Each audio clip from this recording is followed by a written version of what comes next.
And if you're getting emails, or at least expecting to correspond or receive emails from me, and you're not getting them, chances are that it's currently just filtering into the promotions or maybe social box, okay? And I want to make sure that you're getting all the emails, okay? So the first thing I want you to do right now is go here to this little gear right here, all right? And I'm going to walk you through in a few seconds how to filter my emails so that they come primarily to your inbox so you don't miss any communication from me. So click on this box here. Here's what happens. You're going to see this. So you click here.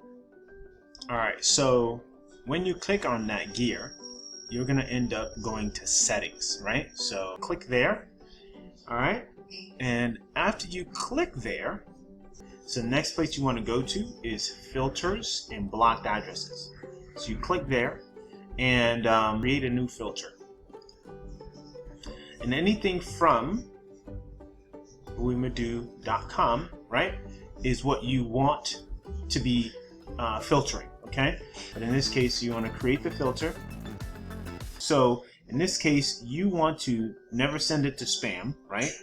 You're definitely not going to know that it's there in some cases. And then here's the other critical thing. We want to categorize it as primary. Once that's done, hit create filter, and we're good to go.